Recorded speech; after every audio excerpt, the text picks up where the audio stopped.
This channel does not promote any violent, harmful, or illegal activities. All content provided by this channel is meant for an educational purpose only. নমস্কার, দেখছেন টিভি9 বাংলা। দুপুরে super prime টাইমে full and final নিয়ে আপনাদের সঙ্গে আমি অনির্বাণ, আর আমার সঙ্গে রয়েছে আমার সহকর্মী শুভজিৎ। ফুল অ্যান্ড ফাইনাল না হলেও একটা রিপোর্ট পাওয়া গেল, প্রাথমিক রিপোর্ট, আহমেদাবাদের বিমান দুর্ঘটনার রিপোর্ট। আর সেই রিপোর্টের একেবারে প্রাথমিক রিপোর্টের প্রাথমিক কথা নিয়ে, প্রথম কথা নিয়ে আমরা থাকবো আজকে দুপুরের দুটোর সময় ফুল অ্যান্ড ফাইনালে। আহমেদাবাদে ভয়াবহ বিমান দুর্ঘটনার 1 মাস পর চাঞ্চল্যকর রিপোর্ট। AAIBর রিপোর্টের সামনে এলো আহমেদাবাদ লন্ডন বিমানের ভয়ঙ্কর পরিণতির কারণ। কি সেই পরিণতি এবং কি সেই কারণ আমরা বিস্তারিত জানবো। আমাদের প্রতিনিধি জ্যোতির্ময় কর্মকার আমাদের সঙ্গে সরাসরি রয়েছেন, কথা বলবো জ্যোতির্ময়ের সঙ্গে। জ্যোতির্ময়, প্রাথমিক রিপোর্ট অনুযায়ী কি জানা যাচ্ছে? দেখো, রিপোর্টে জানানো হয়েছে যে ফুয়েল ইঞ্জিন সুইচ তা হঠাৎ করেই অফ হয়ে যায় এবং যে সময় আবার কয়েক সেকেন্ডের মধ্যে সেই ফুয়েল ইঞ্জিন সুইচ অন হয়ে যায় তখন যথেষ্ট দেরি হয়ে গিয়েছে। দুজন পাইলট তাদের ককপিটের মধ্যে কি কথোপকথন তাও ককপিট ভয়েস রেকর্ডারে ধরা পড়েছে এবং সেখান থেকে জানা যাচ্ছে যে একজন পাইলট তিনি অপর পাইলটকে জিজ্ঞেস করছেন যে তিনি এই ইঞ্জিন ফুয়েল সুইচ অফ করেছেন কিনা। অপরজন জানাচ্ছেন যে না, তিনি করেননি। এই যে পুরো ঘটনাটি মাত্র 30 থেকে 32 সেকেন্ডের মধ্যে ঘটছে এবং যে সময় অটোমেটিক্যালি আবারও এই ইঞ্জিন ফুয়েল সুইচ অন হয়ে যায় তখন ফুল থ্রাস্টে ইঞ্জিন চালু করার চেষ্টা করেন পাইলট, কিন্তু তখন যথেষ্ট দেরি হয়ে গিয়েছে। যেহেতু অত্যন্ত কম উচ্চতায় এই ফ্লাইট সেই সময় ছিল, সঙ্গে সঙ্গে সামনের হোস্টেলে গিয়ে এই ফ্লাইট মুখ থুবড়ে পড়ে এবং তারপরে কি ঘটনা ঘটেছে, বিস্ফোরণের ঘটনা, অগ্নিকুণ্ডের ঘটনা, তা আমরা প্রত্যেকে দেখেছি। কিন্তু আরও কিছু গুরুত্বপূর্ণ বিষয় এই রিপোর্টে উল্লেখ করা হয়েছে। ইউএসের অর্গানাইজেশন, অর্থাৎ যাদের দায়িত্বে এই বোয়িং রয়েছে, তারা 2018 সালে একটি গাইডলাইন জারি করেছিল, যে গাইডলাইনে এই ফুয়েল ইঞ্জিন সুইচে কি কি সমস্যা হতে পারে সেই সংক্রান্ত কিছু নির্দেশিকা দেওয়া হয়েছিল। এয়ার ইন্ডিয়া সেই নির্দেশিকাকে সিরিয়াসলি নেয়নি। তাদের মনে হয়েছিল যে এই গাইডলাইন মানা বাধ্যতামূলক নয়। 2019 এবং 2023 সালে যে প্যানেলের মধ্যে, অর্থাৎ যে ইলেকট্রনিক প্যানেলের মধ্যে এই ইঞ্জিন ফুয়েল সুইচ রয়েছে তা একেবারে যে রুটিন মেনটেন্যান্স, সেই রুটিন মেনটেন্যান্সে 2019 এবং 2023-এ পরপর দুবার চেঞ্জ করা হয়েছে, কিন্তু কোনোবারই কিন্তু এই ইঞ্জিন ফুয়েল সুইচে কোনো রকম সমস্যা রয়েছে তা উল্লেখ করা হয়নি। এর পাশাপাশি জানানো হয়েছে ফ্ল্যাপ পজিশন 5 ডিগ্রিতে ছিল, ফ্ল্যাপ পজিশনে বিন্দুমাত্র কোনো সমস্যা হয়নি। এর পাশাপাশি অ্যাক্সিডেন্ট স্থল থেকে সেখানে যে ফুয়েল স্যাম্পেল তা গ্রহণ করা হয়েছে, সেখানে কোনো রকম কন্টামিনেশন পাওয়া যায়নি। অর্থাৎ পরিষ্কারভাবে বোঝা যাচ্ছে যে যান্ত্রিক ত্রুটি এবং সেক্ষেত্রে পাইলটরা হতচকিত হওয়ার পরেই কিন্তু এই দুর্ঘটনা ঘটেছে। যদি আমাদের সঙ্গে থাকো এই মুহূর্তে শুভজিৎ, দেখো আমাদের সঙ্গে আমি বলবো আমাদের পিসিআর সহকর্মীদের ওয়ালে এই ছবিটা দিতে, বিগ ওয়ালে একেবারে প্রতি মুহূর্তে, আমি বলা ভালো সেকেন্ড, অনেকটা মিলি সেকেন্ডের কাউন্টেও কিন্তু রয়েছে যে ঠিক কোন মুহূর্তে কি ঘটে। শুভজিৎ, মাটি ছেড়ে উড়ান 1:38 দুপুর PM রেখা রয়েছে। আমরা যে তথ্য পেয়েছি সেই তথ্য অনুযায়ী আমরা সাজিয়েছি। ঠিক 1 সেকেন্ড পর 42, বিমানের গতিবেগ 333 কিলোমিটার প্রতি ঘন্টা, জোড়া ইঞ্জিন বন্ধ 1:38 অনির্বাণ, ফ্লাইট দেখলাম ফ্লাইট চলতে শুরু করলো। ইতিমধ্যে কিন্তু কথা হয়ে গেছে দুই পাইলটের। আমরা শুনছিলাম যে কথোপকথন একটু আগে জ্যোতির্ময় আমাদের জানাচ্ছিল 1:38:47, 43-এর পর আরো 4 সেকেন্ড অতিক্রান্ত। বায়ু বিদ্যুতের টারবাইন চালু, অর্থাৎ ইঞ্জিন চালু করবার চেষ্টা চালিয়ে যাচ্ছেন পাইলটরা। আরো 4 সেকেন্ড, 5 সেকেন্ড পর 47-এর পরে 1:38:52, আরো 5 সেকেন্ড অতিক্রান্ত। প্রথম ইঞ্জিন চালুর সংকেত পাওয়া গেল, অর্থাৎ পাইলটরা কিন্তু প্রায় সফলতা যাচ্ছিলেন। শুভজিৎ, এরপরে শুভজিৎ 1:38:56, দ্বিতীয় ইঞ্জিন চালুর সংকেত পাওয়া গেছে 56 সেকেন্ডে, 1:38:56। নেক্সট 1:38, 1:39 হয়ে গেছে, 5 সেকেন্ড। মেডে ঘোষণা, মেডে কল 1:39, 5 সেকেন্ডে মেডে কল করা হয়। মেডে কলটা যদি আরেকবার স্মরণ করিয়ে দিই আমাদের দর্শকদের জন্য, মেডে কল বা মেডে ঘোষণা হচ্ছে সেই রকম একটি ঘোষণা যখন কোনো কিছু কাজ করছে না বিমানের, এবং বিমানের ওই নির্দিষ্ট বিমানের চালক এবং সহকারী চালক তারা এয়ার ট্রাফিক কন্ট্রোলকে জানাচ্ছেন অন্য সমস্ত কাজ ফেলে, অন্য সমস্ত বিমানকে সরিয়ে এই মুহূর্তে তাদের চাহিদাকে, তাদের প্রয়োজনকে সর্বাধিক গুরুত্ব দেওয়া হোক, সবার আগে গুরুত্ব দেওয়া হোক, হাইয়েস্ট প্রায়োরিটি দেওয়া হোক, একেই বলা হয় মেডে কল। সেই মেডে কলটা করা হলো 5 সেকেন্ড হয়েছিল, 1:01:05। এবার 1:39 11 সেকেন্ড, মানে আরো 6 সেকেন্ড অতিক্রান্ত হলো। শুভজিৎ, কি হলো তখন? বিমান ভেঙে পড়ে এবং রেকর্ডার বন্ধ হয়ে যায় 1:39 মানে 6 সেকেন্ডের মধ্যেই, মেডে কল করা 6 সেকেন্ডের মধ্যেই এই ঘটনা ঘটে। আবার আপনাদেরকে জানিয়ে রাখি অনির্বাণ, আমরা কিন্তু এই তথ্য নিজে থেকে দিচ্ছি না, আমরা যে রিপোর্ট আমরা পেয়েছি এখনো পর্যন্ত বা যে খবর আমরা শুনেছি সেই অনুযায়ী আমরা সাজানোর চেষ্টা করেছি সেকেন্ড ধরে ধরে। একেবারে শুভাগত জোয়ারদার, গ্রুপ ক্যাপ্টেন শুভাগত জোয়ারদার এই মুহূর্তে আমাদের সঙ্গে রয়েছেন, কথা বলবো তার সঙ্গে। শুভাগত বাবু, আপনার কাছ থেকে জানতে চাইবো, গ্রুপ ক্যাপ্টেন জোয়ারদার আপনার কাছ থেকে জানতে চাইবো, এই যে সেকেন্ড বাই সেকেন্ড প্রাথমিক রিপোর্টে যা পাওয়া গেছে, এরপর কি কিছুটা বোঝা সম্ভব হচ্ছে? আপনারা প্রথম দিন থেকেই বলছিলেন যে একটা প্রাথমিক রিপোর্ট অন্তত পাওয়া দরকার, তাহলে বোঝা যাবে, না হলে সবটাই জল্পনা কল্পনা রয়ে যাবে। যেরকম আগেও আমরা বলেছি যে এই অ্যাক্সিডেন্টের মূল কজ, দ্য রুট কজ ছিল লস অফ পাওয়ার। এখন দেখা যাচ্ছে প্রাথমিক যে রিপোর্টটা এসছে তাতে পরিষ্কারভাবে বোঝা যাচ্ছে যে দুটো ইঞ্জিনের ফিউল সাপ্লাই বন্ধ হয়ে গেছিল। ওকে, আপনারা যদি ভালোভাবে একটু সূক্ষ্মভাবে দেখেন যে রিপোর্টটা ওরা দিয়েছে, তাতে ওরা বলেছে যে the fuel shut of valve transition from run to কাট। এই ট্রানজিশন কথাটা কিন্তু খুব গুরুত্ব আছে এখানে। ওরা কিন্তু কোনো মতেই কখনো বলেনি যে it was moved from run to cut. আপনারা যারা দেখেছেন ককপিটের ছবিটা, যেখানে ইঞ্জিন কাট অফ সুইচ গুলো থাকে, সেগুলো টেক অফের ইমিডিয়েটলি পরে কোনো সম্ভাবনা নেই যে সেখানে নাকি কোনো মানুষ ভুল করে তার হাত যাবে। দুটো পসিবিলিটি আসছে ট্রানজিশন ফ্রম রান টু কাট। একটা সম্ভাবনা যেটা নাকি ওয়েস্টার্ন মিডিয়া খুব বড় করে হাইলাইট করছে তাদের কমার্শিয়াল ইন্টারেস্টের জন্য বোধহয়, তারা বলছে যে পাইলটরা সেটিকে অফ করে দিয়েছে। বাট যেরকম আপনারা বলেছেন, খুব সঠিকভাবে জিনিসটা বলেছেন যে হয়তো এটা কোনো একটা যান্ত্রিক প্রবলেম ছিল, কারণ কোনো পাইলট টেক অফ আনস্টিকের ঠিক 3 সেকেন্ডের মধ্যে দুটো ইঞ্জিন সুইচ অফ করে দেবে না। জোরদার, আমি দেখছিলাম প্রতিবেদনে, তো সেখানে এই ল্যান্ডিং গিয়ার সেটা ওঠানো হয়নি, সেটা কেন ওঠানো হয়নি? সেই সময়টুকু কি পাওয়া যায়নি, নাকি সেখানেও কোনো ত্রুটি ছিল? তো যখনই এয়ারক্রাফট যখন আমরা টেক অফ করি, প্রথম কথা যেই মাটি থেকে প্লেনটাকে ওঠে সেটাকে বলা হয় আনস্টিক, যেটা আপনারা বলেছেন আনস্টিক হয়েছে এখানে 1:38 সেকেন্ডে আনস্টিক হয়েছে, আর 3 সেকেন্ডের মধ্যে এয়ারক্রাফটটাকে স্টেবিলাইজ করতেই সময় লাগে। যখন এয়ারক্রাফটের পিচ আপ করে একটা টেক অফ অ্যাটিটিউড অবধি যায়, তারপরে যখন আমরা দেখি যে পজিটিভলি আমরা মাটি থেকে উপরে উঠে যাচ্ছি, এটাকে বলা হয় পজিটিভ রেট, তারপরে অ্যাসার্টেন করার পরেই গিয়ার আপ করা হয়। তো এই ঘটনাটা গিয়ার আপ করার আগেই কিন্তু অসুবিধাটা শুরু হয়ে গেছিল, আর হয়তো পাইলটরা তখনই বুঝতে পেরে গেছিলেন যে তাদের আরপিএম যেটা ইঞ্জিনের পাওয়ার, সেটা হয়তো ওয়াইন্ড ডাউন করতে শুরু করেছিল। তো সেই জন্য এটাকে এই সময়টাতে ওরা গিয়ার আপ করেনি, যেটা নাকি প্রচন্ড ভাবে নরমাল, এটাতে কোনো অ্যাবনর্মালিটি নেই। গ্রুপ ক্যাপ্টেন জোয়ারদার, এই যে দুই পাইলটের কথোপকথন সেটা আমরা শোনালাম, অর্থাৎ একজন জিজ্ঞেস করছেন বন্ধ করলে কেন, অন্যজন উত্তর দিচ্ছেন আমি কিছু করিনি, অর্থাৎ পাইলটদের দিক থেকে কিছু হয়নি। যেটা আপনি বলছিলেন যে পশ্চিমী মিডিয়ার হয়তো একটা বড় ইন্টারেস্ট আছে নির্দিষ্ট ওই সংস্থাকে, যারা এই বিমান বানায় তাদেরকে গার্ড করবার জন্য, কিন্তু এর পরবর্তী যে ঘটনা প্রবাহ, অর্থাৎ বিমানের জোড়া ইঞ্জিন বন্ধ হলো কিভাবে, সেটার দিকে যদি আমরা এটাই বড় প্রশ্ন, পাইলটদের ভুল নাকি যান্ত্রিক ত্রুটিতে এই দুর্ঘটনা ঘটেছে? দুর্ঘটনার প্রাথমিক রিপোর্টের পরেও দ্বন্দ্ব কিন্তু এখনো কেটে ওঠেনি। কোন কোন জায়গায় দ্বন্দ্ব রয়েছে?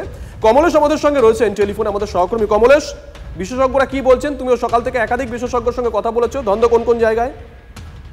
দেখো, যেখানে এই রিপোর্ট যা বলছে, প্রথমত এই বিমানটি সকালবেলা দিল্লি থেকে যখন আহমেদাবাদে নামে, সেটাতে মোটামুটি খুব যে কোনো টেকনিক্যাল সমস্যা ছিল তেমন নয়, তবে সেখানকার পাইলট একটা স্টেবিলাইজার সেন্সর তার ত্রুটির কথা উল্লেখ করেছিলেন, এবং এই রিপোর্টে বলা হয়েছে যে এই ত্রুটি 11:17 রিপোর্ট করা হয়েছিল, এবং 11:40 সেই ত্রুটি সারিয়ে বিমানটাকে ওকে করে দেওয়া হয় পরের ফ্লাইটের জন্য। 11:40 বিমানটা ছাড়ার কথা ছিল 1:10, বিমানটা ছাড়ে 1:37 নাগাদ বিমানটা ফাইনাল টেক অফের আগে গড়ানো শুরু করে দেয়। এবং এইখানে যেটা বলা হচ্ছে যে এই যে পাইলট বলছেন, যেটা ককপিট ভয়েস রেকর্ডার থেকে পাওয়া যাচ্ছে, যে তুমি সুইচটা বন্ধ করে দিলে কেন? আরেকজন পাইলট বলছেন যে না, এটা আমি করিনি। তাহলে কি এই স্টেবিলাইজার সেন্সর এর যে ত্রুটিটা ধরা পড়েছিল, সেরকম আর কোনো ত্রুটি এই বিমানে ছিল যেটা ধরা পড়েনি? মানে পাইলট যদি সুইচ অফ না করেন, তাহলে তো আর একমাত্র যান্ত্রিক ত্রুটি ছাড়া আর কোনো ত্রুটি এক্ষেত্রে থাকছে না। সেক্ষেত্রে যান্ত্রিক ত্রুটিতেই বিমানটা ভেঙে পড়লো কিনা সেটা পুরোপুরি কনক্লুড করা হয়নি এই রিপোর্টে, মানে এক্স্যাক্টলি বলা হয়নি ঠিক কি কারণে এই বিমানটা ভেঙে পড়লো, সেক্ষেত্রে পাইলটের ভুল না যান্ত্রিক ত্রুটি, এই রিপোর্টটা কিন্তু তখনই হবে, জানা যাবে যখন এটা চূড়ান্ত রিপোর্ট পাওয়া যাবে, যেটা জ্যোতির্ময় বারবার বলছে যে হয়তো 1 বছর মতো সময় লেগে যেতে পারে চূড়ান্ত রিপোর্ট আসতে, তখনই হয়তো জানা যাবে যে এক্স্যাক্টলি কি কারণে। তবে যান্ত্রিক ত্রুটির আশঙ্কা কিন্তু একেবারে উড়িয়ে দেওয়া যাচ্ছে না, যেহেতু ড্রিমলাইনার নিয়ে এর আগে বহুবার যান্ত্রিক ত্রুটির সমস্যা হয়েছে। তুমি যে কথা বলছিলে তোমার কথা প্রসঙ্গেই গ্রুপ ক্যাপ্টেন জোয়ারদারের কাছে যাবো। গ্রুপ ক্যাপ্টেন জোয়ারদার, যে কথা কমলেশও বলছিল, এটা নিয়মের মধ্যে পড়ে, একটা প্রোটোকলের মধ্যে পড়ে যে প্রি ফ্লাইট একটা চেক করতে হয়, সেই ক্ষেত্রে কি এই ত্রুটি, এই এরারটা ধরা পড়েনি, নাকি এই এরারটা ধরা পড়েছিল সারানো হয়েছে অন্য কোনো এরারের জন্য এটা হয়ে থাকতে পারে, মানে ঠিকঠাক হয়েছিল কি চেকটা? না, এই চেকটা যেটা গ্রাউন্ডে চেক করা হয় বা এয়ারক্রাফটের অটোমেটিক সিস্টেম চেক হয়, তো এই ত্রুটিটা যদি থাকতো তাহলে প্লেনটা টেক অফ করতো না। এটা খুব সারপ্রাইজিং ইনসিডেন্ট, যেটা নাকি হয়েছে টেক অফের পরে, আনস্টিক থেকে ঠিক 3 সেকেন্ড পরে দুটো পরপর ইনসিডেন্ট হয়েছে 1 সেকেন্ডের মধ্যে।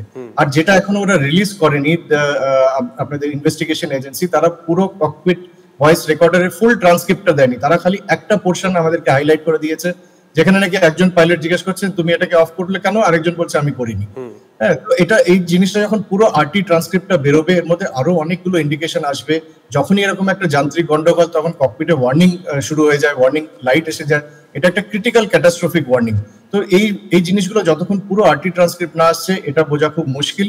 কিন্তু প্রথমত যেটা মনে হয়, প্রাইমা ফেসি যেটা মনে হয়, যে একটা অ্যাট দ্য পয়েন্ট অফ আনস্টিক, যখন টেক অফ করার সময় দুটো ইঞ্জিনকে পাইলট অফ করে দেবে, এটা একেবারেই কোনো সুস্থ মস্তিষ্কের পাইলট সেটা করবে না, হয় সে তার মস্তিষ্কের সন্তুলন ছিল না, অথবা সে টেররিস্ট। গ্রুপ ক্যাপ্টেন জোয়ারদার, এই যে কথোপকথন পাইলটদের মধ্যে, যেটা প্রাথমিক রিপোর্ট মারফত আমরা পেয়েছি, আমরা দেখাচ্ছিও আমাদের গ্রাফিক্যাল প্রেজেন্টেশনের মাধ্যমে, এই ধরনের কথোপকথন কি খুব নরমাল দুই পাইলটের মধ্যে হয়ে থাকে নাকি? অবশ্যই নরমাল, কারণ ওই সময়টাতে কতগুলো সিরিজ অফ অ্যাকশন থাকে, আর যে কোনো এমার্জেন্সি সিচুয়েশন হলে এটা একটা ক্রু রিসোর্স ম্যানেজমেন্ট, আমাদের একটা প্রসিজিয়ার থাকে, যে একটা ইন্ডিকেশন যে পাওয়া গেল, একজন পাইলট যে নাকি নোটিস করলো, সে আগে সেটাকে ডিক্লেয়ার করে, বলে যে আমার এই অবজারভেশন আমি করছি, তো পরের পাইলট সে কন্ট্রোল করে আগে প্লেনটাকে ফ্লাই করার জন্য, তারপরে অ্যাকশন নিতে হবে সেটা করা হয়। বাট মাটি থেকে ওঠার পরে 400 ফিট অব্দি জেনারেলি, আগেও আপনাদের এখানে বিশেষজ্ঞরা বলেছেন, জেনারেলি কোনো অ্যাকশন নেওয়া হয় না। কিন্তু এখানে যেটা দুটো ইঞ্জিন একসাথে পরপর বন্ধ হয়ে যাওয়া, যে লস অফ থ্রাস্ট, যে কথাটা আমরা বারবার বলেছি, এটা একটা খুবই মানে চিন্তনীয় ব্যাপার। আর আমার মনে হয় না কোনো সুস্থ মস্তিষ্কের পাইলট এরকম টেক অফের পরে দুটো ইঞ্জিন অফ করে দেবে, এটা পুরো সুইসাইডাল ব্যাপার হবে তাহলে। তো এর মধ্যে আরো অনেক কিছু লুকিয়ে আছে যেটা আমরা এখনো পাইনি। চূড়ান্ত রিপোর্ট এলে হয়তো আমরা পাবো। গ্রুপ ক্যাপ্টেন জোয়ারদার, অনেক ধন্যবাদ আমাদের সঙ্গে সময় দেওয়ার জন্য এবং আপনার গুরুত্বপূর্ণ মতামতের জন্য। শুভজিৎ, তার মানে এই প্রাথমিক রিপোর্ট প্রাথমিকভাবে আমাদের নির্দিষ্টভাবে কিছু তথ্য দিল, ঠিক কথাই, কিন্তু সে তথ্য থেকে কোনো সিদ্ধান্তে আমরা এখনো পৌঁছতে পারছি না। চূড়ান্ত সিদ্ধান্ত, যেটা আমি বলেছিলাম শুরুতেই, শুরু করছি ফুল অ্যান্ড ফাইনাল এটা দিয়ে, কিন্তু এই রিপোর্টটা ফুল অ্যান্ড ফাইনাল নয়, ফলে ফুল অ্যান্ড ফাইনাল কারণটাও এখনো বলতে পারছি না, সেটা ফুল অ্যান্ড ফাইনাল রিপোর্ট এলেই বলা যাবে। শুভজিৎ, অন্যান্য খবরের দিকে নজর রাখতে হচ্ছে আমাদের, আর নিঃসন্দেহে এই মুহূর্তের বড় খবরের দিকে নজর রাখতে হচ্ছে খেজুরির দিকে। বড় খবর, খেজুরিতে জোড়া খুনের অভিযোগে উত্তেজনা। এই মুহূর্তে খেজুরিতে জোড়া খুনের অভিযোগে উত্তেজনা, খেজুরি থানা ঘেরাও করে বিক্ষোভ দেখাচ্ছে বিজেপি। ঠিক কি ঘটেছে? কনিষ্ক আমাদের সঙ্গে রয়েছেন। কনিষ্ক, কি ঘটেছে?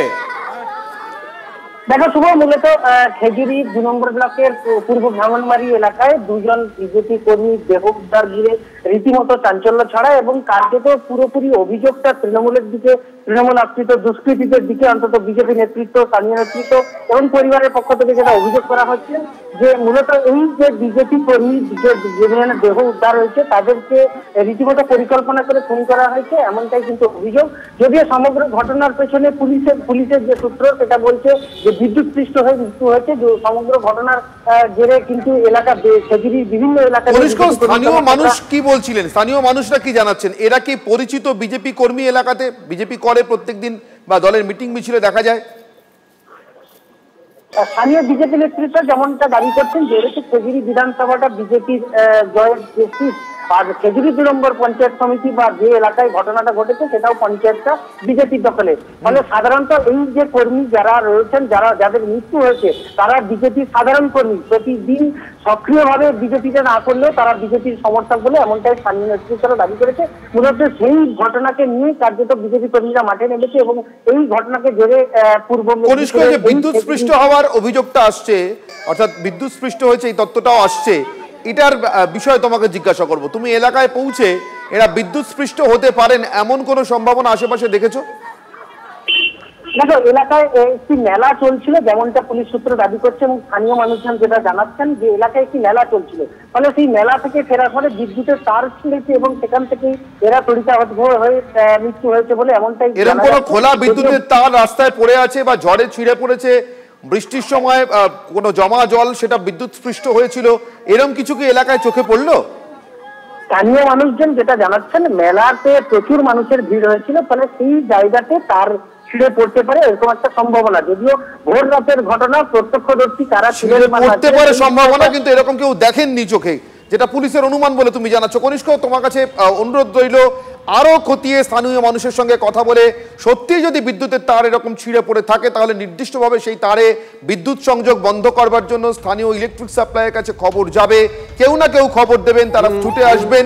এই বিষয়গুলো যদি একটু তদন্ত করে দেখা সম্ভব হয়, তোমার মতো করে সাংবাদিক সুলভভাবে তুমি একটু দেখে আমাদেরকে জানিও, আমরা আমাদের দর্শকদেরকে জানানোর চেষ্টা করবো। এই মুহূর্তে শঙ্কর ঘোষ, রাজ্য বিধানসভায় বিজেপি পরিষদীয় দলের মুখ্য সচেতক আমাদের সঙ্গে রয়েছেন, কথা বলবো শঙ্করবাবুর সঙ্গে। শঙ্করবাবু, খেজুরির ঘটনা নিয়ে আপনাদের প্রাথমিক প্রতিক্রিয়া চাইছি। পুলিশ যদিও বলছে যে বিদ্যুৎ স্পৃষ্ট হয়ে থাকতে পারে ঘটনাটা, তাদের অনুমান, কিন্তু আপনারা খুনের তত্ত্বে অনড় কেন? আপনারা খুন বলেই দাবি করছেন বা অভিযোগ করছেন শঙ্করবাবু? দেখুন, মাননীয় বিরোধী দলনেতা ইতিমধ্যেই এই ব্যাপারে বিবৃতি দিয়েছেন এবং আজকে রাজ্যের যে পরিস্থিতি, সেই পরিস্থিতির মাঝখানে দাঁড়িয়ে এই ধরনের সম্ভাবনার কথা উড়িয়ে দেওয়া যায় না। বরঞ্চ এটা নিয়ে ভাবা উচিত যে সম্পূর্ণ বিষয়টি খতিয়ে না দেখে পুলিশ কেন তাড়াহুড়ো করে বিবৃতি দিচ্ছেন। ফলে তদন্ত বাদ দিয়ে পুলিশ কেন বিবৃতি দিচ্ছে, এতে আরো সন্দেহ ঘনীভূত হচ্ছে। ফলে আমরা চাই, মাননীয় বিরোধী দলনেতা ইতিমধ্যেই বলেছেন যে সম্পূর্ণ বিষয়টিকে খতিয়ে দেখা প্রয়োজন এবং সেটা যতক্ষণ না হচ্ছে ততক্ষণ এই ধরনের পুলিশের বিবৃতি নিশ্চিতভাবে সন্দেহের উদ্রেক করে। অনেক ধন্যবাদ শঙ্করবাবু আমাদের সঙ্গে কথা বলার জন্য এবং আপনার প্রতিক্রিয়ার জন্য। রাজ্যের বিরোধী দলনেতা শুভেন্দু অধিকারী তিনি এ প্রসঙ্গে কি বলেছেন সেটা শুনবো, কিন্তু তারও আগে শুনবো যাদের মৃত্যু ঘটেছে তাদের পরিবারের অভিযোগ, তারা কি বলছেন। ওরা বলছে যে কারেন্ট শর্ট হয়ে মারা গেছে, কিন্তু ঘটনাস্থলে থাকলে কারেন্ট শর্ট কি পরিকল্পিত হবে? আমার ধারণা এটা একটা পরিকল্পিতভাবে খুন করা হয়েছে, এটাকে এটা তদন্ত করছে। আমার দাদুকে মারার কেস করেছে, মেরে ফেলেছে আমার দাদুকে। শাস্তি চাইছি, অনকেও শাস্তি চাইছি। আমার দাদুকে যেমন মেরেছে ওদের তোমাদের ধরে শাস্তি দাও। কমপ্লিটলি এদেরকে খুন করা হয়েছে, এটা নিয়ে কোনো দ্বিধাদ্বন্দ্ব বিষয় নেই। পরিবার পরিষ্কার মার্ডার কেস, এদেরকে যতক্ষণ না তুলছে কোনো এই বিষয়ে কম্প্রোমাইজের কোনো জায়গায় পরিবার নেই এবং পরিবারের পক্ষ থেকে রাজ্য সরকারের হসপিটালে ময়না তদন্ততে আপত্তি নেই, কিন্তু স্বাস্থ্য দপ্তরকে বা সিওমইচকে স্বাস্থ্য দপ্তরের মাধ্যমে কেন্দ্রীয় হসপিটাল থেকে কোনো ডক্টরকে এনে পোস্টমর্টম করতে হবে। এক নম্বর, আগামী সোমবার দিন খেজুরি সমস্ত হিন্দু সংগঠন, মন্দির কমিটি, পূজা কমিটির পক্ষ থেকে খেজুরি বন্ধ রাখা হচ্ছে। জাতীয় সড়ক, যেহেতু দীঘার ট্যুরিস্টরা যায়, জাতীয় সড়ক এই বন্ধের আওতার বাইরে থাকবে, সর্বাত্মক বন্ধ করা হবে এবং আমি নিজে বন্ধের সমর্থনে জনকা থানা থেকে বিদ্যাপীঠ মিছিলের নেতৃত্ব।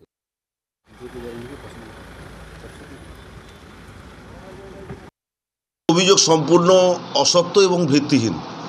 তার কারণ খেজুরিতে এই মুহূর্তে কোনো রাজনৈতিক সন্ত্রাস নেই, আর তৃণমূল কংগ্রেস কখনো সন্ত্রাসের রাজনীতি করে না। খুন, জখম, সন্ত্রাস, গুলি, বন্দুক এর রাজনীতি তৃণমূল কংগ্রেস করে না। আমরা যেটা লিগ্যাল প্রসেস আছে, লিগ্যাল প্রসেস মেনেই আমরা করছি। আফটার গেটিং কমপ্লেন আমরা স্পেসিফিক কেস স্টার্ট করব, তারপরে আমরা ইনভেস্টিগেশন করব। জনকা হসপিটালের অ্যাটেন্ডিং ডক্টর যিনি প্রাইমারিলি অ্যাটেন্ড করেছেন তিনি আমাদেরকে প্রাইমারিলি বলেছেন ইলেকট্রোকিউশনের ফলে এই মৃত্যু হয়ে থাকতে পারে।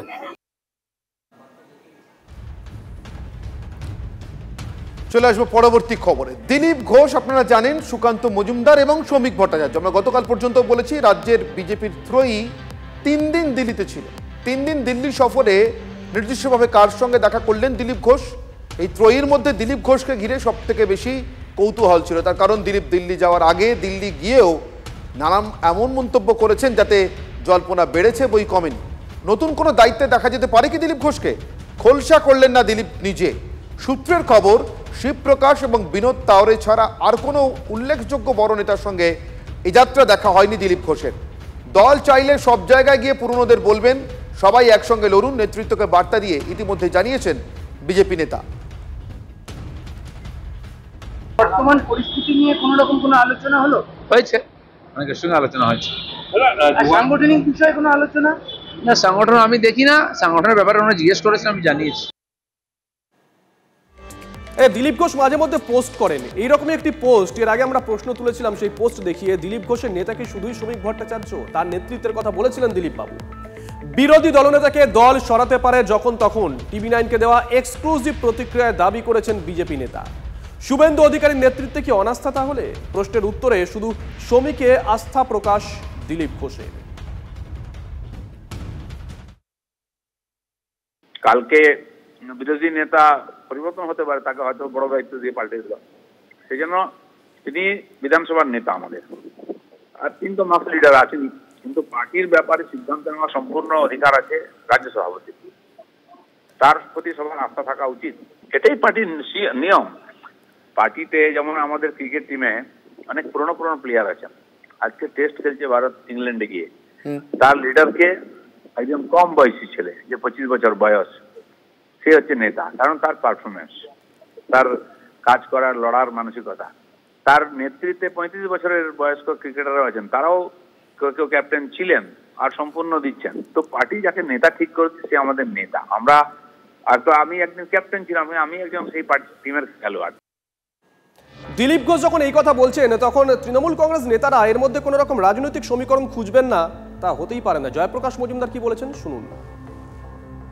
সুকান্ত মজুমদার শিক্ষানবিশ রাজনীতিবিদ ছিলেন, সেই সময় সুকান্ত মজুমদারকে পেয়ে শুভেন্দু অধিকারী পুরো বিজেপিটাকেই গ্রাস করেছিলেন। তার অনন্ত আগ্রাসী ক্ষুধা, সেখানটাতে বিজেপির সমস্ত পুরনো নেতৃত্বকে বাদ দিয়েছিলেন। এখন শ্রমিকবাবু সভাপতি হওয়াতে দিলীপবাবু অনেকটা আশান্বিত হয়েছেন। পুরনো বিজেপির যারা কাজ করতেন দিলীপবাবুর সময়, তাদেরকে ডেকে তাদের আশাতে তাদেরকে সঙ্গে নিয়ে শ্রমিকবাবুর সঙ্গ দিচ্ছেন, শ্রমিকবাবু সেটা ভালো লাগছে। এগুলো হচ্ছে তাদের দলাদলির ব্যাপার। বছর ঘুরলেই ভোট, তার আগে ধর্মযুদ্ধের আঁচ বঙ্গ রাজনীতিতে। মারছে মুসলিম, মরছে মুসলিম, এই শব্দবন্ধে এখন তুমুল চর্চা রাজ্য রাজনীতিতে। তার কারণ বিজেপি রাজ্য সভাপতি পদে তার শপথ নিয়েই বলা যায়। শ্রমিক ভট্টাচার্য তার উদ্বোধনী ভাষণে বলেছিলেন এই মারছে মুসলিম আর মরছে মুসলিম শব্দবন্ধ। তারপর থেকেই গরম হাওয়া বইতে শুরু করেছে ফুরফুরা শরীফের অন্দরে। তৃণমূলের বড় ভোট ব্যাংক সংখ্যালঘুরা, 26-এর আগে যাতে ভাঙন ধরাতে রীতিমতো কৌশলী শ্রমিকের নেতৃত্বে বিজেপি মুসলিমদের বিরুদ্ধে নয় বলে দায়িত্ব পেয়েই বার্তা দিয়েছেন নতুন রাজ্য সভাপতি। ভোটের অঙ্ক কি তাহলে বেশ কঠিন হয়ে যাচ্ছে? মুসলিম সমাজের পরিচিত মুখ ফুরফুরা শরীফের পীরজাদারা কে কি বলছেন শুনুন।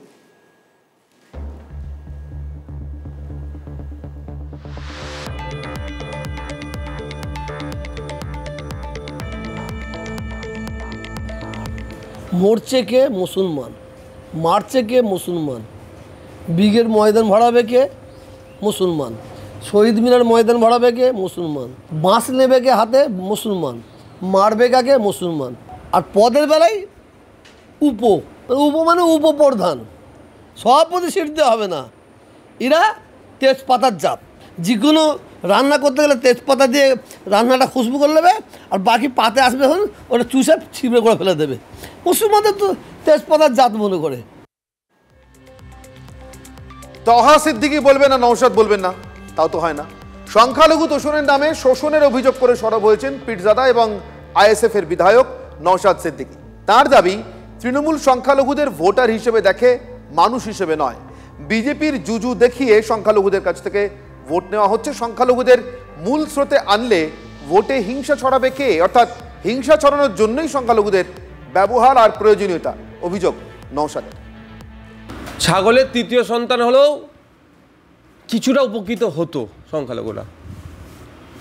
আমি বলছি ছাগলের তৃতীয় সন্তানের জায়গাতেও রাখেনি সংখ্যালঘুদেরকে। সংখ্যালঘু তোষণের নামে সংখ্যালঘুদের শোষণ করা হচ্ছে। পশ্চিমবাংলায় কুকুরের সন্তানের থেকেও মুসলমানদের সন্তানদের দুরবস্থা বেশি। কুকুরের সন্তানের জন্য মিড ডে মিলের অ্যারেঞ্জ করতে বললেও মুসলমানদের সন্তানদের জন্য দীর্ঘদিনের যেটা দাবি, তাদের যারা পড়াশোনা করছে আনএডেড মাদ্রাসাতে, তাদের মিড ডে মিলের ব্যবস্থা করার কোনো ব্যবস্থা হচ্ছে না। মানে এটা বোঝাই যাচ্ছে। তহা সিদ্দিকী বলছেন তেজপাতা, নওশাদ সিদ্দিকী বলছেন ভোটার আর হিংসার অস্ত্র। আর অন্যদিকে ইব্রাহিম সিদ্দিকী তিনি কি বলছেন? রাজনৈতিক চক্রান্তে গদি বাঁচাতে হত্যালীলা চলছে। সংখ্যালঘুদের চায়ের কাপ বানিয়ে রেখেছে তৃণমূল সরকার। মুসলিমদের এগিয়ে দেওয়া হচ্ছে মরার জন্য। চড়া সুরে ঠিক এই ভাষাতে শাসক দলকে বিঁধেছেন আরেক পীরজাদা ইব্রাহিম সিদ্দিকী। আজকে সংখ্যালঘুরা মার খেচ্ছে কি হিসেবে সংখ্যালঘু বুঝতে পারছে? এই সরকার আসার পর সংখ্যালঘুদের কিছুই তো হয় না, কেবলমাত্র চায়ের কাপ। সংখ্যালঘুদের নিয়ে চায়ের কাপ, চা খাওয়া হয়ে গেছে, ডাস্টবিনে কাপটা ফেলে দেয়। কেবলমাত্র এ চাইছে, হ্যাঁ, চায়ের কাপ ব্যবহার করতে চাইছে। ব্যবহার ছাড়া আর অন্য কিছু নেই, এরা কিছু পাবে না। কি মিনে এরা মার খেচ্ছে, মার খাবে কি মিনে? খালি চায়ের কাপের মধ্যে ব্যবহার করলে কাজ মিটে গেলে ফেলে দাও। তেজপাতা থেকে চায়ের কাপ পর্যন্ত পীরজাদাদের বক্তব্য, এ বাংলায় মুসলিমদের ঠিক এইভাবে ব্যবহার করা হচ্ছে। রাজনৈতিক দলমত নির্বিশেষে, তবে বিশেষ করে লক্ষ্য সরকারি দল তৃণমূল। এবার অনলাইন পোর্টালে মসজিদের তথ্য সুরক্ষিত থাকছে না বলে অভিযোগ উঠল। গুরুতর অভিযোগ, দখলদারির চেষ্টা চালাচ্ছে সরকার, এমন অভিযোগ তুলেছেন মুর্শিদাবাদ জেলা ইমাম সংগঠনের সভাপতি মৌলানা মুজাফফর খান। এ নিয়ে আন্দোলনেরও হুঁশিয়ারি দিয়ে রেখেছেন তিনি। অনলাইন পোর্টাল চালু করা মানে মসজিদে সেখানে সরকার বিডি অফিস থেকে বা ডোমা অফিস থেকে যাবে, সরকার সেখানে ছবি তুলবে ইমাম সাহেবদের, মসজিদের সমস্ত ডাটা দিতে হবে, সেখানে জিও ট্যাগ করবে, লোকেশন ট্যাগ করবে। এর কোনো সিকিউরিটি নেই। আমাদের এই পশ্চিমবঙ্গ যতগুলো মসজিদ আছে, এই মসজিদে আমরা সরকারকে পোর্টালের আমরা বিরোধিতা করছি এবং এই পোর্টালের নাম করে সমস্ত মসজিদকে একটা সরকার দখল করে নিয়ে একটা পুরো পরিকল্পনা চক্রান্ত করছে। ওদিকে শ্রমিক ভট্টাচার্য রাজ্য সভাপতির পদে দায়িত্ব নিয়েই বলেছিলেন বিজেপি মুসলিমদের বিরুদ্ধে নয়। দায়িত্ব পেয়ে সে বার্তা দিয়েছিলেন আর বলেছিলেন আয়নার সামনে দাঁড়াতে। মরছে মুসলমান, মারছে মুসলমান, কারা এই অবস্থা তৈরি করলো? যারা আমাদের ভোট দিচ্ছেন না, যারা আমাদের থেকে দূরে থাকছেন, আপনারা প্রয়োজন যদি মনে করেন বিজেপিকে অচ্ছুত অস্পৃশ্য মনে করেন, আপনারা ভোট দয়া করে দেবেন না। কিন্তু আপনারা আয়নার সামনে দাঁড়িয়ে নিজেকে প্রশ্ন করুন, গত 3 বছরে পশ্চিমবঙ্গে যত খুন হয়েছে তার মধ্যে মুসলমানের সংখ্যা কত? আর ঠিক এই পরিপ্রেক্ষিতে আমরা কথা বলেছিলাম বিজেপি প্রাক্তন রাজ্য সভাপতি দিলীপ ঘোষ এবং তৃণমূল কংগ্রেসের মুখপাত্র অরূপ চক্রবর্তীর সঙ্গে। তারা কি প্রতিক্রিয়া দিলেন শুনবো। এই যে নেতারা মুসলমানদের, যারা এতদিন মুসলমানদেরকে ঠিকা নিয়েছিলেন, মুসলমানদের ভোটের এরা হচ্ছেন এজেন্ট, টিএমসি, সিপিএম, কংগ্রেসকে বারবার জিতিয়ে নিয়ে এসেছেন। আজ যদি ব্যবহার করা হয় মুসলমানদেরকে তেজপাতা হোক বা এঁঠো ভাঁড়, তার জন্য তহা সিদ্দিকীও দায়ী আর বাকি নেতাও দায়ী। আজ মুসলমানদের প্রশ্ন করা উচিত, কেন মুসলমানের ভ্যানওয়ালার ছেলেকে ভ্যানওয়ালা হতে হবে, ফলওয়ালার ছেলেকে ফলওয়ালা হতে হবে? আজকে তহা সিদ্দিকীকে প্রশ্ন করুন, কেন দিদির পায়ের তলায় বসে আপনি একজন পীরজাদা হয়ে তার চামচাগিরি করেন? কে বোম মারছে আর কে মরছে, কে জেলে যাচ্ছে, সব মুসলমান। তার জন্য বিজেপি দায়ী নেই। কমপক্ষে মুসলমানরা এখানে দাওয়ার বোর্ডের মতো ব্যবহার হচ্ছে। তাদের বলবো সরাসরি রাজনীতিতে আসুন, রাজনৈতিক লড়াই রাজনীতিকভাবে বুঝে নেবে। বাংলার মানুষ ধর্মকে সামনে রেখে রাজনীতি কোনোদিনও করেনি। সেটা যারা উগ্র হিন্দুত্ববাদ প্রচার করতে চায় তাদেরকেও বাংলার মানুষ জবাব দিয়েছে, আবার যারা এই ধরনের উগ্র ধর্ম প্রচার করতে চাইছে তাদেরকেও বাংলার মানুষ একটাই জবাব দেবে, বাংলার মাটি লালন ফকিরের মাটি, বাংলার মাটি জীবনানন্দ দাশের মাটি। এই বাংলার মাটিতে, রবীন্দ্র নজরুলের মাটিতে সাম্প্রদায়িক বিষবাষ্প কখনো বাংলার মানুষ এন্ডোর্স করবে না। দুপুরে সুপার প্রাইম টাইমে ফুল অ্যান্ড ফাইনাল নিয়ে আমি অনির্বাণ এবং আমার সঙ্গে শুভজিৎ রয়েছি। আমরা দুজন আপনাদের সঙ্গে ফুল অ্যান্ড ফাইনালে। এবার শুভজিৎ, খাস কলকাতায় আরও একবার ধর্ষণের অভিযোগ এবং ক্যাম্পাসে ধর্ষণের অভিযোগ। কসবা ল কলেজের এই গণধর্ষণের যে ভয়ঙ্কর অভিযোগ এবং ঘটনা, সেই আবহেই এবার আইন কলেজের পর এবার আইআইএম জোকা অর্থাৎ ম্যানেজমেন্ট কলেজে ধর্ষণের অভিযোগ। নানা অছিলায় তরুণীকে বয়েজ হস্টেলে নিয়ে গিয়ে বেহুশ করে ধর্ষণের অভিযোগ। গ্রেফতার দ্বিতীয় বর্ষের এক ম্যানেজমেন্ট পড়ুয়া। দেশের সব থেকে পুরনো আইআইএম IIM জোকা।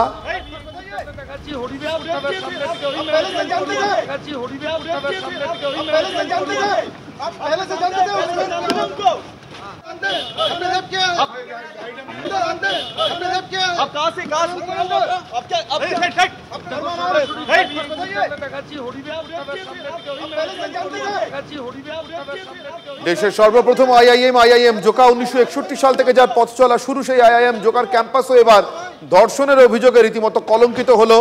দ্বিতীয় বর্ষের এক ম্যানেজমেন্ট পড়ুয়াকে ইতিমধ্যেই গ্রেফতার করেছে পুলিশ। বিস্তারিত জানবো আমাদের প্রতিনিধি সুপ্রিয়র সঙ্গে কথা বলে। সুপ্রিয়, কি কি জানা যাচ্ছে এখনো পর্যন্ত?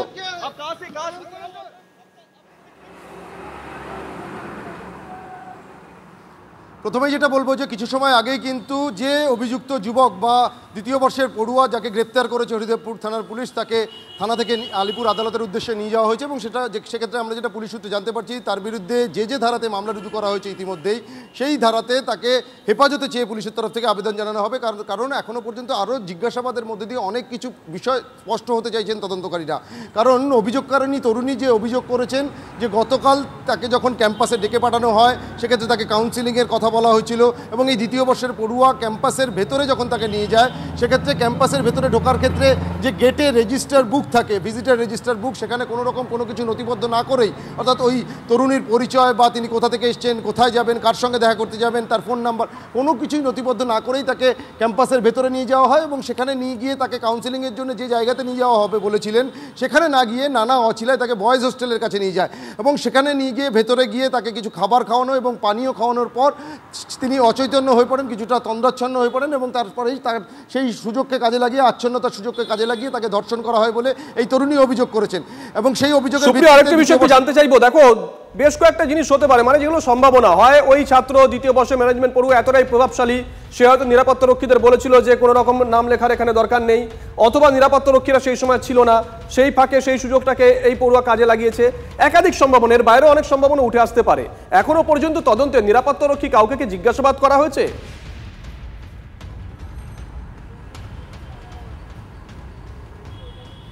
দেখো ইতিমধ্যে আমরা যেটা জানতে পারছি যে এই ক্যাম্পাসের গেট থেকে ঢোকার পর এই যে বয়েজ হোস্টেল রয়েছে, এর আশপাশের বেশ কয়েকটি সিসি ক্যামেরার ফুটেজ তদন্তকারীরা সংগ্রহ করেছেন, সেগুলো এক্সামিন করা হচ্ছে। তার কারণ এই তরুণীর ভিতরে যাওয়ার ক্ষেত্রে কি গতিবিধি ছিল, তার সঙ্গে আদৌ কেউ ছিলেন কিনা বা এই পড়ুয়ার সঙ্গে কোথায় দেখা হলো, এগুলো স্পষ্ট হওয়ার জন্য সিসি ক্যামেরার ফুটেজ এক্সামিন করা হচ্ছে। তার পাশাপাশি নিরাপত্তারক্ষীরা গতকাল বিকেলের পর থেকে রাত পর্যন্ত এই ক্যাম্পাসের গেট এবং বয়েজ হোস্টেল, সেখানে যে সমস্ত নিরাপত্তারক্ষীরা কর্তব্যরত ছিলেন এমন কয়েকজনের সঙ্গে তদন্তকারীরা কথা বলে তাদের স্টেটমেন্ট রেকর্ড করছেন। এমনকি হোস্টেল সুপার, তার সঙ্গেও কিন্তু কথা বলে তার স্টেটমেন্টও নেওয়া হচ্ছে, এমনটাই আমরা পুলিশ সূত্রে জানতে পারছি। তার কারণ এখানে বেশ কিছু বিষয় নিয়ে এখনও কিন্তু ধোঁয়াশায় রয়েছেন তদন্তকারীরা, যে কিভাবে এক তরুণী বাইরে থেকে এসে তিনি বয়েজ হোস্টেল পর্যন্ত পৌঁছে গেলেন, এর মাঝে কারুর নজরে পড়লো না গোটা বিষয়টা। এমনকি সেখানে নিয়ে গিয়ে তাকে মারধর করা হলো, জোর করে তাকে ধর্ষণ করা হয়েছে, এমন অভিযোগ তিনি সামনে তুলে ধরছেন। কিন্তু আশপাশের অন্য কোনো বোর্ডার বা অন্য কোনো হোস্টেলের পড়ুয়া তারা কেন কেউ কিছু জানতে পারলো না। আর সেই জায়গা থেকে যেটা আমরা পুলিশ সূত্রে জানতে পারছি, এই যে দ্বিতীয় বর্ষের পড়ুয়া ইতিমধ্যেই গ্রেপ্তার হয়েছে ধর্ষণের অভিযোগে, তার কয়েকজন বন্ধু বা তার সহপাঠী তারাও কিন্তু পুলিশের নজরে রয়েছে, তাদের ভূমিকাও তদন্তকারীরা নজর থাকবে, নজর রাখো সুপ্রিয়। ব্যাক টু ব্যাক আরো একটা বড় খবরের দিকে নজর রাখতে হচ্ছে। হরিয়ানার টেনিস খেলোয়াড় রাধিকা যাদব খুনে নয়া মোড়। TV9 বাংলা হাতে খুনের আগে রাধিকা শেষ হোয়াটসঅ্যাপ চ্যাট। মৃত্যুর আগে বাড়ি থেকে অনেক দূরে কোথাও চলে যেতে চেয়েছিলেন রাধিকা, শুধু নিজের জন্য একটু সময় বের করতে চেয়েছিলেন বছর 25-এর এই তরুণী। বাড়িতে সবকিছু মানা, আমার দম বন্ধ হয়ে আসছে, হোয়াটসঅ্যাপ চ্যাটে লেখেন রাধিকা। সূত্র বলছে নিজের কোচের সঙ্গে চ্যাট করেছিলেন রাধিকা। টেনিস খেলতে চীনে যাওয়ার প্রসঙ্গে আলোচনা হয় দুজনের মধ্যে। রাধিকা কোচকে লেখেন চীন সফরে গেলে খাওয়ার সমস্যা হবে। পুলিশ এই চ্যাটকেও তদন্তের আওতায় রাখছে বলছে সূত্র।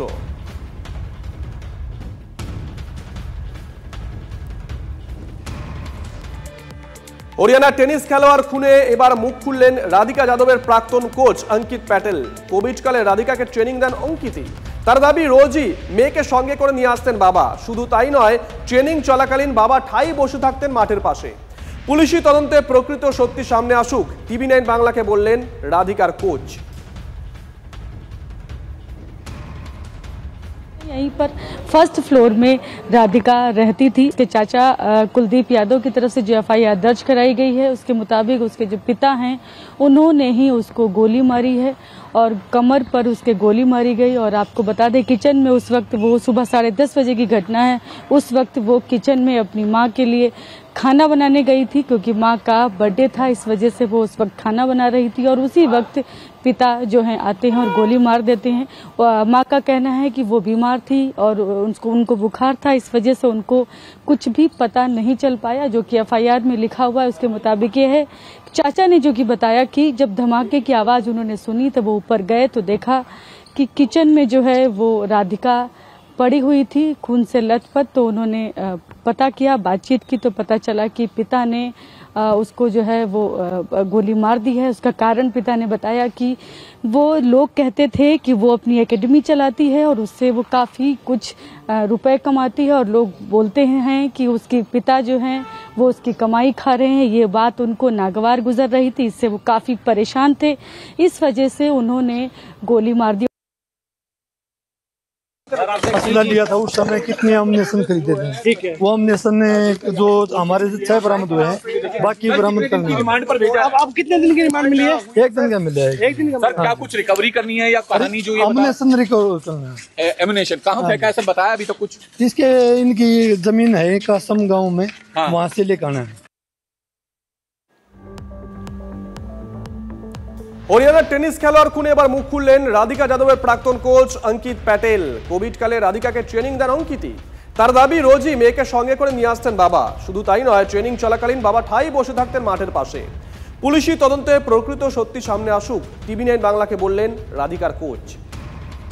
राधिका से बातचीत भी होती होगी, उसके पिताजी से बातचीत होती होगी। पिताजी का रवैया क्या था? क्या वो खुश थे बेटी के टेनिस खेलने से? बिल्कुल, टेनिस खेलने से तो खुश थे, सपोर्ट करते थे, क्योंकि अगर खुश नहीं होंगे, सपोर्टिव नहीं होंगे तो कोई 12-14 साल तक अपने साथ बच्चे के साथ हर दिन ट्रैवल जाना आना, अपना काम धाम छोड़ के कोई करेगा नहीं। पिताजी ने बताया कि वो काफ़ी परेशान चल रहे थे और ये पता लगा कि जो गाँव के लोग थे उन्हें ताने मारते थे। कभी इस तरह की कोई घटना है या फिर आपको कोई जानकारी कभी मिली हो, कुछ पता लगा हो कि वो नाराज़ थे, चल रहे थे?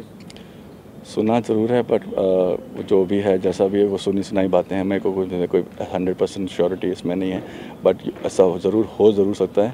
और पुलिस के उसमें भी ऐसा आया है कि इन्वेस्टिगेशन में भी ऐसा था, तो कुछ ना कुछ इसमें होगी चीज़ें, तभी पुलिस ने भी बोला है। আচ্ছা, এই রাধিকাকে খুনের পিছনে কি সোশ্যাল মিডিয়া অ্যাকাউন্ট নিয়ে বাবা মেয়ের মধ্যে কোনো দ্বন্দ্ব ছিল? এই তত্ত্ব উড়িয়ে দিচ্ছে না গুরুগ্রাম পুলিশ। কেন এই তত্ত্ব পুলিশ উড়িয়ে দিচ্ছে না, কি কারণে? দীপ রয়েছেন টেলিফোন আমাদের সঙ্গে, আমাদের সহকর্মী দীপ। দেখো, পুলিশ এই খুনে তদন্ত করতে নেমে প্রথমেই তো মৃতের বাবাকে গ্রেফতার করেছে এবং তারপরে রাধিকার সোশ্যাল মিডিয়া অ্যাকাউন্টের উপর নজর রাখাকালীন গোয়েন্দারা এটা আবিষ্কার করেছেন তদন্তকারীরা যে রাধিকার সোশ্যাল মিডিয়া অ্যাকাউন্টটি তার বাবা ডিলিট করে দেন। কেন ডিলিট করে দেন? এখানেই গোয়েন্দাদের অনুমান যে রাধিকার বাবা পছন্দ করতেন না, দীপক যাদব পছন্দ করতেন না যে মেয়ে সোশ্যাল মিডিয়া অ্যাকাউন্ট ব্যবহার করুক। অথচ রাধিকা কিন্তু সোশ্যাল মিডিয়া অ্যাকাউন্টে যার সঙ্গেই কথা বলেছেন তার সমস্ত সোশ্যাল মিডিয়া অধিকাংশ চ্যাটেই কিন্তু অন্যদের ভাই বা স্যার বলে তিনি সম্বোধন করেছেন এবং সেখানে মূলত তিনি পোস্ট করতেন তার যে টেনিস একাডেমি, মানে কাঁধে চোট পাওয়ার পর তিনি যে টেনিস একাডেমিটি খুলেছিলেন তার প্রচারমূলক পোস্টই করতেন এবং প্রতিবেশী যে সমস্ত ছোট ছোট বাচ্চারা রয়েছেন তাদের অভিভাবকরা রয়েছেন তাদের আহ্বান জানাতেন যে আসুন এই টেনিস একাডেমিতে ভর্তি হন। কিন্তু এখানেই রাধিকার আবার আপত্তি ছিল যে কেন রাধিকা সোশ্যাল মিডিয়া ব্যবহার করবে, কেন রাধিকা সোশ্যাল মিডিয়ার মাধ্যমে অন্যদের সঙ্গে কথা বলবে এবং তিনি কার্যত জোর করে রাধিকা সোশ্যাল মিডিয়া অ্যাকাউন্টটি বন্ধ করে দেন। তারপর রাধিকার হোয়াটসঅ্যাপ চ্যাট থেকে গোয়েন্দারা যে ইঙ্গিতটা পাচ্ছেন রাধিকা কিন্তু নিজের বাবার আচরণ এবং বাড়িতে তার প্রতি যে নানান বিধিনিষেধ এইগুলো সম্পর্কে দিন দিন বিতর্ক হয়ে পড়ছিলেন এবং তিনি বলছিলেন যে আমার দম বন্ধ হয়ে যাচ্ছে। নজর থাকবে, নজর রাখো। ফুল অ্যান্ড ফাইনালে শুভজিৎ এবার জল যন্ত্রণার ছবিতে আমাদের চোখ রাখতে হবে, তার কারণ দক্ষিণবঙ্গে একের পর এক জেলার পরিস্থিতি ক্রমশ খারাপ হচ্ছে। খুব সামান্য কিছু জায়গাতেই সামান্য কিছু উন্নতি দেখা গিয়েছে, যেমন ঘাটালের কথা বলতে পারি। ঘাটালে প্লাবন পরিস্থিতি রীতিমতো অবনতি হয়েছে, ইতিমধ্যেই বাড়ছে শিলাবতী এবং ঝুমি নদীর জল। জলমগ্ন ঘাটাল পুরসভার 13টি ওয়ার্ড, বেশ কয়েকটি জেলা থেকে জল আরও বাড়ার খবর পাওয়া যাচ্ছে, তবে সামান্য উন্নতির খবরও কোথাও কোথাও থেকে পাওয়া যাচ্ছে। এর মধ্যে কয়েকটি জেলা থেকে আমাদের প্রতিনিধিরা এই মুহূর্তে আমাদের সঙ্গে সরাসরি রয়েছেন। ঘাটাল থেকে অসীম রয়েছেন আমাদের সঙ্গে, বাঁকুড়া থেকে হীরক রয়েছেন আমাদের সঙ্গে এবং খানাকুল থেকে রয়েছেন আমাদের আরেক প্রতিনিধি তন্ময়। একেবারে শুরুতে চলে যাব ঘাটালে অসীমের কাছে। অসীম, কি পরিস্থিতি এই মুহূর্তে ঘাটালের আজকে? দেখো একেবারেই, কারণ ইতিমধ্যে ঘাটাল পৌরসভা 13টি ওয়ার্ড ও 6টি গ্রাম পঞ্চায়েত এলাকা সম্পূর্ণ কিন্তু জলের তলায় চলে গিয়েছে। জল কিন্তু প্রতিনিয়ত বাড়ছে। দেখো কেঠিয়া ও চন্দ্রকোনার কেঠিয়া ও শিলাবতী নদীর জলস্তর কিছুটা কমলেও কিন্তু ঘাটালের ঝুমি ও শিলাবতী নদীর জলস্তর কিন্তু বাড়ছে। দেখো যদি বৃষ্টি যদি হয় তাহলে কিন্তু উদ্বেগ কিন্তু বাড়াবে। দেখো আজ কিন্তু একটি মর্মান্তিক ঘটনা ঘটেছে। এক স্কুল ছাত্র, তিনি যখন স্কুলে যাবে সেই জন্যই তিনি বন্ধুদের সাথে স্নান করতে গিয়েছিল এই বন্যার জলে। যেহেতু নদী নালা খাল বিল সমস্ত কিন্তু বন্যার জলে ডুবে গেছে, সেখানেই কিন্তু সেই জলে ডুবে কিন্তু তার মৃত্যু পর্যন্ত হয়েছে। দেখো মহকুমা প্রশাসন তরফ থেকে যেটা জানানো হয়েছে, সমস্ত দিক কিন্তু মহকুমা শাসক, মহকুমা প্রশাসন, জেলা প্রশাসন তারা কিন্তু নজরদারি চালাচ্ছে। তবে জল যদি বাড়ে সেই আশঙ্কাই করা হয়েছে, তাহলে কিন্তু ঘাটালের বন্যা পরিস্থিতি কিন্তু উদ্বেগ বাড়াবে বলে এরকমই মনে করা হচ্ছে। তোমাদের সঙ্গে থাকো ঘাটালের সাধারণ মানুষ, তারা কি বলছেন যারা রীতিমতো এই জল যন্ত্রণায় ভুগছেন? একটি অত্যন্ত দুঃখজনক মৃত্যুর খবর আমাদেরকে অসীম দিল। শুনবো সাধারণ মানুষের বক্তব্য। সমস্যা হলো গ্যাস পড়ে গেছে, গ্যাস আনতে এসছি, ওষুধ আনতে এসতে হয় জল পেরিয়ে, বুঝতে পারছেন। এখন একটা লোক মরে গেলেও মানে তার যদি শরীরও খারাপ হয় সে ঘরেই মরে যাবে, তাকে নিয়ে যেতে পারবে না। সবারই সমস্যা, বাজার হাটে যা সমস্যা হয় বাজারেই তো সবই, বাড়িতে তো সেরকম কিছু নেই। প্রতি বছরই তো বন্যা হয়, প্রতি বছরই বন্যা হচ্ছে। ঢুকছি এখন আশ্বিন কার্তিক, রাস্তা পারাপার হতে পারছি না। আর কি কি সমস্যা হচ্ছে? মানে বাড়িতে সবজি যারা নাই ওই জন্য বাজারে বেরিয়েছি, জল বাড়ছে। জল বেরিয়ে যাচ্ছেন? হ্যাঁ, পানীয় জলের অভাব। ঘাটালের ছবি আপনাদেরকে দেখালাম, বাঁকুড়ার ছবিও দেখাবো। বাঁকুড়া জেলায় বন্যা পরিস্থিতি উন্নতি হলেও এখনো ডুবে আছে দ্বারকেশ্বরের একাধিক সেতু, মিনাপুর সেতু। সেই সেতুর ওপর এই মুহূর্তে দাঁড়িয়ে আছেন আমাদের সহকর্মী হিরক। হিরক, লাইভ ছবিটা একবার দেখাও দর্শকদের, কি অবস্থা? অবশ্যই শুভজিৎ, তবে যেটা তোমাকে সকালের দিকেও যেটা বলছিলাম যে বৃহস্পতিবার থেকে বৃষ্টি বন্ধ হয়েছিল বাঁকুড়ায়, এবং তার ফলে কিন্তু দ্বারকেশ্বর, গন্ধেশ্বরী সহ সব নদীতেই বেশ কিছুটা জলস্তর, সেই জলস্তর নেমে গিয়েছিল। তার ফলে বন্যা পরিস্থিতি বাঁকুড়া জেলায় কিছুটা উন্নতি হয়েছিল। কিন্তু তুমি দেখতে পাচ্ছ যে এই মুহূর্তে আমি দ্বারকেশ্বরের বুকে একেবারে দাঁড়িয়ে রয়েছি, দ্বারকেশ্বরের মিনাপুর সেতুতে। নতুন করে আবার বৃষ্টি শুরু হয়েছে, ভারী বৃষ্টি চলছে এই মুহূর্তে বাঁকুড়ায়। স্বাভাবিকভাবে নদীগুলিতে ফের জলস্তর বৃদ্ধি পাওয়ার একটা আশঙ্কা তৈরি হয়েছে। পাশাপাশি বন্যা পরিস্থিতির আরও বেশ কিছুটা অবনতি হতে পারে তেমনটা আশঙ্কা করা হচ্ছে। আমি দেখাবো, আমি যে সেতুতে রয়েছি এই মিনাপুর সেতুর, এই যে সেতুর ধারের যে খুঁটিগুলো, সেই খুঁটিগুলো গত পরশু পুরোপুরি ঢেকে যায়, অর্থাৎ এর ওপর দিয়ে জল বইছিল। কিন্তু এই মুহূর্তে জলটা কিন্তু অনেকটা নেমে গেছে, প্রায় 2.5 ফুট 3 ফুট পর্যন্ত জল নিচের দিকে নেমে গেছে। অর্থাৎ একেবারে দুকুল ছাপিয়ে যে দ্বারকেশ্বর বইছিল, সেই দ্বারকেশ্বরের জলস্তর এখন বিপদসীমার বেশ কিছুটা নিচে নেমেছে, তেমনটাই বলা হচ্ছে প্রশাসনের তরফে। কিন্তু জল যন্ত্রণার ছবিটা বদলায়নি। তুমি দেখতে পাচ্ছ যে মিনাপুর সেতু, সেই সেতু কিন্তু এখনও পর্যন্ত তার ওপর দিয়ে জল বইছে এবং এই সেতু দিয়ে যাতায়াত বন্ধ হয়েছে। তবে শুধুমাত্র মিনাপুর সেতুতেই এমন ঘটনা ঘটছে তা নয়, তার পাশাপাশি এই দ্বারকেশ্বর নদের ওপরেই থাকা ভাদুল সেতু, কেঞ্জাকুড়ার সেতু, সেই সেতুগুলোও জলের তলায় থাকায় ওই সেতুগুলি দিয়েও যান চলাচল এবং সাধারণ মানুষের পারাপার সেগুলি কিন্তু পুরোপুরি বন্ধ রয়েছে। আজকে সকালে জাতাডুমুর জলাধার থেকে জল ছাড়ায় নতুন করে প্লাবিত হয়েছে বাঁকুড়া ঝাড়গ্রাম রাজ্য সড়কের ওপরে থাকা কাঁটাপাল সেতু, সেই সেতু দিয়েও কিন্তু এই মুহূর্তে যাতায়াত পুরোপুরি বন্ধ। সব মিলিয়ে বলা যায় শুভজিৎ যে বন্যা পরিস্থিতির সাময়িক উন্নতি সকালের দিকে লক্ষ্য করা গেলেও নতুন করে যে বৃষ্টি, সেই বৃষ্টি কিন্তু নদী পাড়ের দুপাড়ের বাসিন্দাদের তাদের মধ্যে উদ্বেগ বাড়াচ্ছে। কারণ যেভাবে আবার বৃষ্টি শুরু হয়েছে, সঙ্গে থাকো, নজর রাখো নদী পাড়ের বাসিন্দারা কি বলছেন একবার শোনাই। সঙ্গে থাকো হিরক। হ্যাঁ, ভয় তো লাগছে। নদীর ধারে মানে ধরুন জল বাড়ছে, কখনো কমছে, কখনো বাড়ছে, আজকে বেড়ে যাবে, ওটা বোঝা যাবে কি? নদীর মানে ধারে বাড়ি যাদের তাদের প্রচণ্ড অসুবিধা হচ্ছে, মাঝে মধ্যে ভয় লাগছে। রাতে জল হলেই নদীতে জাল মোটামুটি বেড়ে যাচ্ছে কুচিখানে। নদীর অবস্থায় মাসের মধ্যে 3 বার নদীর বান এলো, গতকালের থেকে আজকে কিছুটা কমেছে, অনেকটাই কমেছে। যখন ওই অতটা উঠেছিল রাস্তা পর্যন্ত, এখন বহুত কমে গেছে। এখন তো মানে কোনো নেই, অবস্থা বহুত খারাপই চলছে বাঁকুড়াতে। দেখ, জল ছাড়ার পরিমাণ শুভজিৎ ইতিমধ্যেই বাড়িয়েছে ডিভিসি এবং সকাল থেকে 49,000 কিউসেক হারে জল ছাড়ছে ডিভিসি, যেটা কিছুক্ষণ আগে হিরক বলছিল। জল ছাড়ার পরিমাণ বাড়াতে কিন্তু সকালের যে কিছুটা স্বস্তি, সেটা যেন ক্রমশ আবার স্বস্তিটা আবার আশঙ্কায় বদলে যাচ্ছে। এই মুহূর্তে আমাদের প্রতিনিধি জয়ন্ত আমাদের সঙ্গে রয়েছেন, সরাসরি কথা বলবো জয়ন্তের সঙ্গে। জয়ন্ত, ডিভিসির জল ছাড়ার পরিমাণ যেভাবে বাড়ছে, সেটা সম্পর্কে এবং তার ফল কি হতে পারে, তার প্রভাব কি হতে পারে সেটা সম্পর্কে একটু জানতে চাইবো তোমার কাছ থেকে। দেখো, ডিবিসি যেটা জল ছাড়ছে সেটা মাইথন এবং পাঞ্চেত থেকে ডিবিসি জল ছাড়ছে। সকাল থেকে 49,000 কিউসেক হারে জল ছাড়ছিল ডিবিসি, আর দুর্গাপুর থেকে জল ছাড়া হচ্ছিল 64,250 কিউসেক হারে। কিন্তু বেলা 2টোর পর থেকে জল ছাড়ার পরিমাণ দুর্গাপুর ব্যারেজ থেকে বাড়ানো হয়েছে। এখন 67,000-এরও বেশি কিউসেক হারে জল ছাড়া হচ্ছে, যেটা জানা যাচ্ছে যে ডিবিসি যে জল ছাড়ছে অর্থাৎ মাইথন ও পাঞ্চেত থেকে, সেই জল দুর্গাপুরে এসে পৌঁছাবে রাত্রি 10:30 নাগাদ। সেই জল দুর্গাপুরে এসে পৌঁছানোর পরেই দুর্গাপুর ব্যারেজ থেকেও কিন্তু জল ছাড়ার পরিমাণ বাড়ানো হবে। সেক্ষেত্রে আমাদের রাজ্যের হাওড়া এবং হুগলির যে নদী তীরবর্তী এলাকা, যেটা হচ্ছে উদয়নারায়ণপুর, আমতা, খানাকুল, এই জায়গাগুলো কিন্তু বানভাসী হওয়ার সম্ভাবনা দেখা দিচ্ছে। যদি আকাশের বৃষ্টি এবং এই যে দামোদরের জল, আমাদের সঙ্গে থাকো। তুমি যখন খানাকুলের কথা বলে তখন খানাকুল থেকে এই মুহূর্তে আমার সঙ্গে তন্ময় রয়েছে। তন্ময়, জয়ন্ত যে কথাটা জানাচ্ছিল, আজ রাতের দিক থেকে দুর্গাপুর থেকে জল ছাড়ার পরিমাণ আরো বাড়বে, নতুন করে জল ছাড়া শুরু হবে, ফলে খানাকুল এবং গ্রামীণ হাওড়াতে জলের পরিমাণ আরো বাড়ার আশঙ্কা। এই মুহূর্তে খানাকুলের কি অবস্থা তন্ময়? একদমই দেখো শুভজিৎ, খানাকুলে কিন্তু ইতিমধ্যেই রূপনারায়ণের জল বাড়ছে, মুন্ডেশ্বরীর জল বাড়ছে। মুন্ডেশ্বরী হচ্ছে দামোদরের শাখা নদী, মুন্ডেশ্বরীতে কিন্তু জল বাড়ছে। আর ইতিমধ্যেই কিন্তু বাঁকুড়ার দিক থেকে প্রবাহিত দ্বারকেশ্বর নদের জল কিন্তু ক্রমশই বাড়ছে। একদিকে ঝুমি নদী, যেটা ঘাটালের দিক থেকে এসে আবারও খানাকুলে দ্বারকেশ্বরে মিশেছে, তারপরে রূপনারায়ণ তৈরি হচ্ছে শিলাবতীর সঙ্গে। জলের চাপ ক্রমশই বাড়ছে, কিন্তু খানাকুলে খাল বিলগুলো সমস্তই জলে ভরে গিয়েছে। ইতিমধ্যেই প্রশাসনের তরফ থেকে সতর্কতা বার্তা হিসাবে কিন্তু বিভিন্ন গ্রাম পঞ্চায়েতের সঙ্গে যোগাযোগ করা হয়েছে।